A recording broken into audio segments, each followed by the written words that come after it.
to get someone to do their exterior. So women, they don't get that much work. So 80% is not like we have a smart shift. So also we found that there's also these stereotypical representations. The outside of the house has this harsh textures and edgy look, while the inside of the house would have the fluffy sofas and the colors, and they always say that it's the woman's touch inside the house, usually. And also there's I had this client, Agha, who required a fair face concrete wall inside his living area, so it would be more masculine. So he would like to import this thing that from the outside to the inside to prove that this is a masculine space. So it's very weird. It's this, yeah. So the outside is masculine and the inside is feminine, which actually is somehow this idea subscribes to the theory of Freud, how women represent the interior because of their the structure of their reproductive organ versus the men and their structure. So you have this thing of the outside and the thing of the inside. I find it very applicable, or I find it happening in the reality and how people see it. It's just human anatomy, because women have this womb or have this internal space they have to represent the inside, which is weird because this theory of Freud is now used as an academic joke. So we went after the construct. We said, okay, forget women, forget men, let's go after the construct. And we found out this thing is the wall.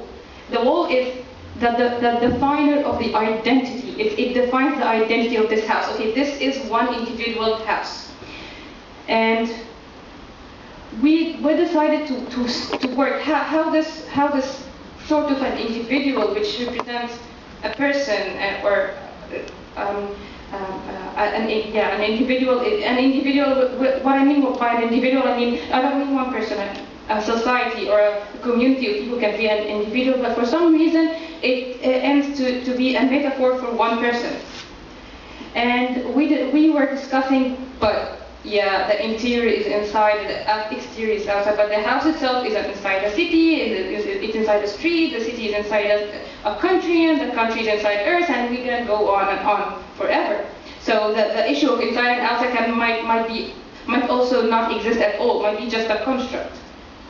So we went for a build statement. We said we are going to build this on. So we worked with the Mobius form, and the Mobius form is, I think it's a fascinating being, because what happens is the interior space or the interior surface becomes the exterior surface, then it becomes an interior surface again, and it becomes an exterior surface again, and it goes on forever.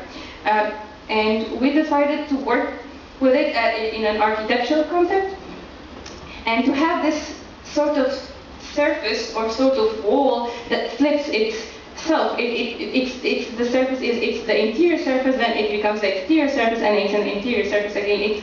It's just not defined by this idea of wall. And this is somehow how we were trying to work with the idea of sheltering. So we decided to work with glass and as a blanket. And it's just what we need is a blanket. Because everyone was critiquing, yes, what about wind? What about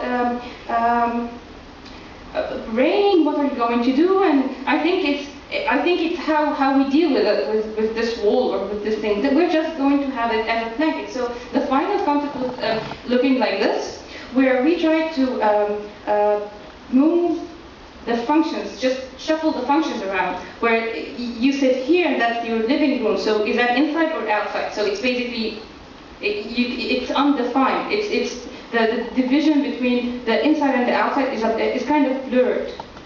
So this is the final form so far, and we were discussing, because it's still ongoing also, it never ends, I don't know why. But we were discussing, yeah, if it's this kind of glasses blanket, so why not it just folds in and folds out, so it can be even more open and more out in, out in. And I would like to have somebody's feedback on this because it's a very pretty. And finally, if we're discussing that inside is for her and outside is for him, so I Googled image the word house, and every single picture was for the exterior, which is also interesting. So yeah, thank you very much. I think I'm done this way, and thank you very much.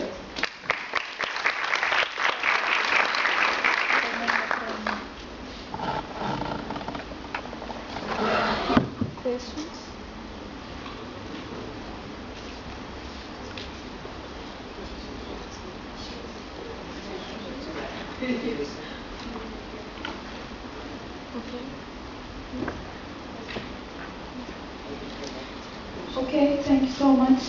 You are asking? I'm not quite ready, but I'll wait. Thank you.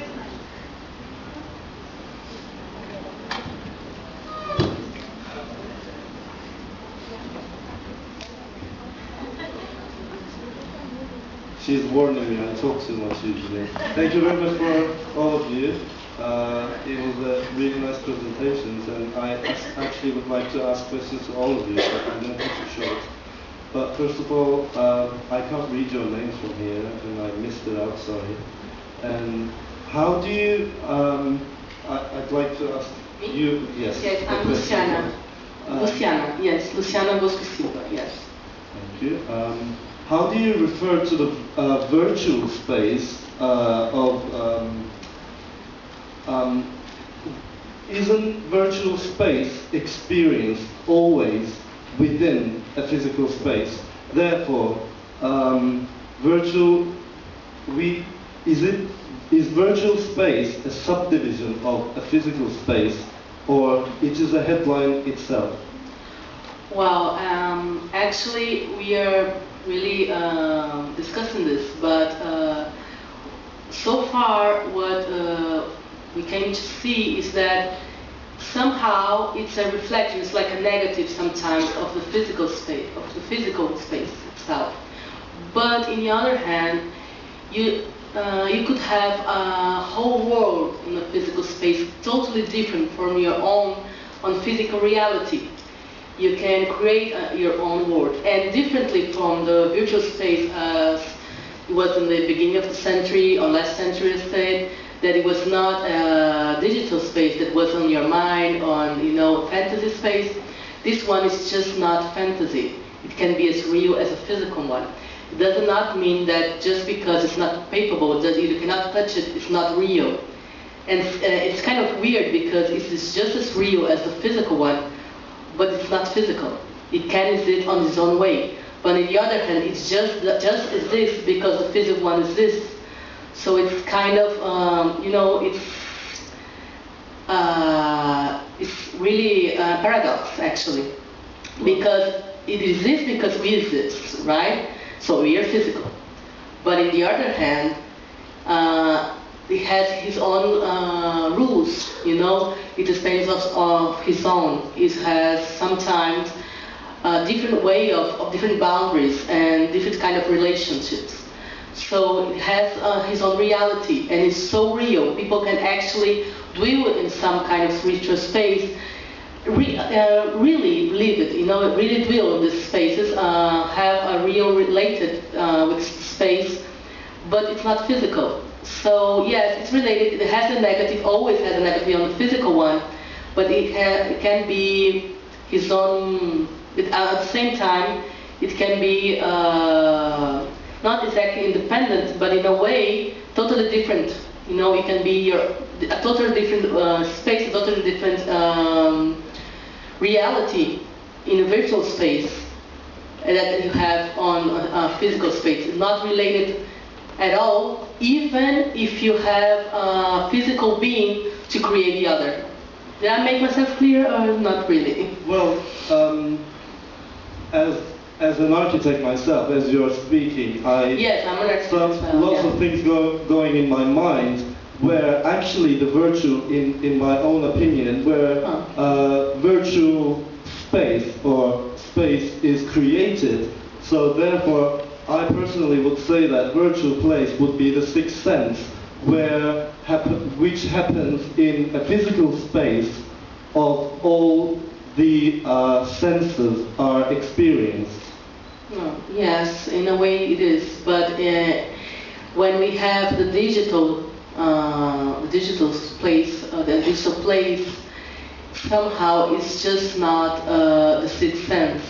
It's more than that, because it does not depend of sometimes you're not related and it still exists. And another person that is not you, you created, you're not right now sensing it, you are not working on it, but it still exists. It's different from your sixth perception, for your perception, sixth sense, because you are always there. When you create your virtual space in digital way, at some point it starts with this independence of you, of yourself. It has its own self, and sometimes it always has to relate to others, but sometimes it's like a child, some way just go away and you have no control. In that way you get independent. The space itself that you create, that until a certain point you have all control, and from some point on you have no control at all. Of course, you can always try to shut down, but it is a saying that once in internet, you can ever really shut down. So it gets life of its own at some point, yes. And this is what we're starting to discuss. How this space we can also see as an architect, because it's not physical. An architect basically works with physical space. I'm an architect myself, and I'm a teacher in an architect school. So, but I don't know, probably on the world, people just trying to project in virtual ways, like AutoCAD, and I don't know, all I'm not really good with web designs, but I'm more like, my research is more like space, more theoretical, and Douglas is the virtual guy, so probably he would ask that better. But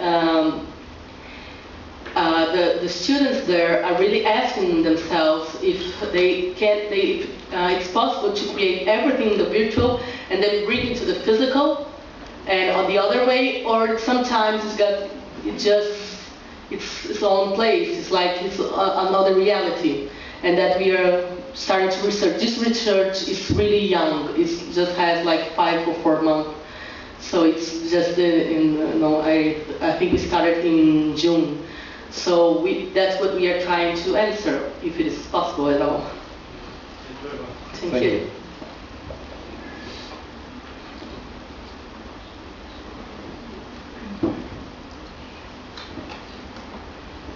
Thank you to the three of you for your papers. I have a question for Alina. As you began speaking, I was waiting with much anticipation for images. And I was just wondering, perhaps one of the constraints of a very oral history reliant study is that for reasons of privacy or whatever, you don't have authorization and it's not published anyway, so there's no opportunity. But I was wondering, 2 ways that maybe your research could be furthered and enriched is for you to do your own analytical explorations in order to visually communicate what it is that you artfully talk about in words. And at the same time, the idea of the personification of the house having such a vivid agency, it made me think about, I would love to write a fictional narrative about the house as the main protagonist, with other people sort of as peripheral characters in a story, and wondering where that might take you in your own thinking. That's actually the problem with anthropology, with many of the researchers, people who, from the outside, it seems like fictional writing. The idea with images, I absolutely agree with you. It's right. I wasn't. Because this is part of the research for the dissertation, but the dissertation was not concerned with the idea of house and home. So it wasn't necessary for me to have images of in the dissertation itself. I wrote the piece simply because in my informant's relation to the house, I started thinking about how the house transformed into a home and so on. So I didn't bring the visual additions. But you're addressing architects for the most part. Yes, I know. This is why I started with, I'm not a student of architecture, so in terms of fictional, I know that it feels a bit exaggerated, but it's, as you said, it's an oral account of the interaction with the informant and his experience of the house. I'm not saying actually that the house is an actor, obviously. It's just that the way it's perceived, and it's actually the way my informant speaks of the house. He actually has a discourse about the house. To all the visitors in his own house, and he actually gives the speech, so to speak, given on the respect and the relation to the visitor. So you have, for the people whom he doesn't consider too important, it's just a brief, this is a very old house, it's very beautiful, and so on. And to people that are close to him, he starts giving all the details and bits of his history, and all the famous names and whatever who came there and so on. So it's trying to give his experience of the house that became his home during the time. And I thought it might be useful simply because I did see all the pictures and they were absolutely amazing, and all the presentations and all that. And this is why with at least one of the presentations I asked if the discourse of the dwellers, the inhabitants, was taken into account or at least looked at. And also I noticed the fact that I call them dwellers and most of the other people call them users, and I think this is quite interesting as well. So I hope it did help in a way or other.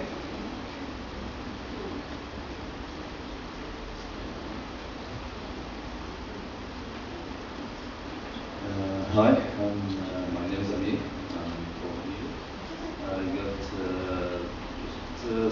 Actually it's a speculation about the virtual space. It's not a question actually, I was thinking while we were discussing the idea of having the possibility of having a home, a virtual home. To a certain extent, I'm thinking of the idea of appropriation. So, in my experience, for example, the desktop, that's okay. I'll try to elaborate my speculation right now.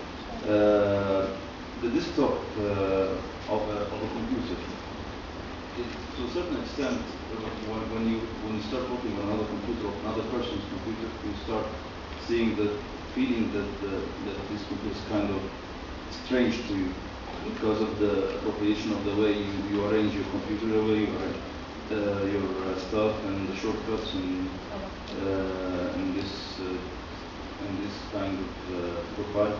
The same thing happens when you speak about with my experience about, for example, I'm an architect and practicing production documents, so I'm using AutoCAD quite a lot.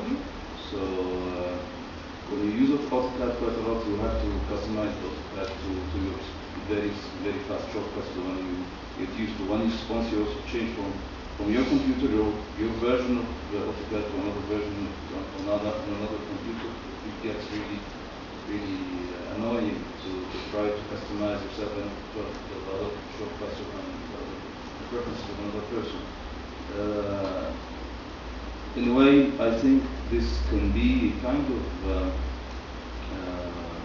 extension. I mean, in this case, the virtual space of a computer would be an extension to the person himself. So I feel myself at home, or feel myself in a strange situation when I work on another person's or not customized computer to my preferences. It's it's a justice mechanism. I'm not sure if it is informative or something to research. In a similar also example to the idea of the virtual space that grows all by itself, while you create and you go back to it, and then you go back. And also, I got in mind our Facebook pages. Our Facebook pages. I'm sorry, can you repeat? Is my sound clear or not? I'm sorry? Could you repeat it, please? I didn't listen. Is my No, sound- just the last word. Okay, I'm thinking also of the virtual space that grows by itself.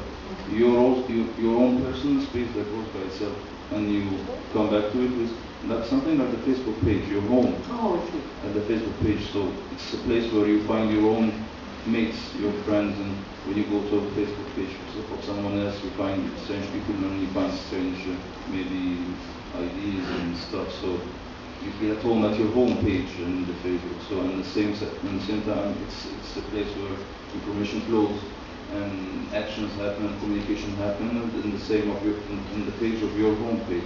And then so it's a justice speculation. Maybe you'd like. No, yes, actually, the Facebook page is a good example. It's not exact. We didn't use exactly because we talked about virtual places or virtual spaces. That sometimes you can create a whole new different of your own self. But in a way, it also has the parameters, the parameters that we wanted, the public space, the semi-public space, and the really intimate space. Because this Facebook is really good example for this, because everyone can see the first page of your Facebook, but you can choose what others can see or not. They can see that this is you, but sometimes, so your friends that you choose can see more information, and your really close friends can actually see your intimacy. It's just like a house or your physical space, could be your business or your home or even yourself, where you are on a public way, sometimes different than you are on your job, and even more different than you are at home, when you are truly yourself, when you truly are whole, you are, So we wanted to here to see when is and where you can truly dwell. If it's possible to truly do just physically on a physical space or as well in a virtual one. And what we achieved so far is that we always can truly dwell when you can actually relate to other thing or being, and when you are home, when you feel like you are comfortable enough to be yourself, your true self. That's when you truly dwell. But you can also do in other ways, in other levels. Just the superficial one and the more intimate one.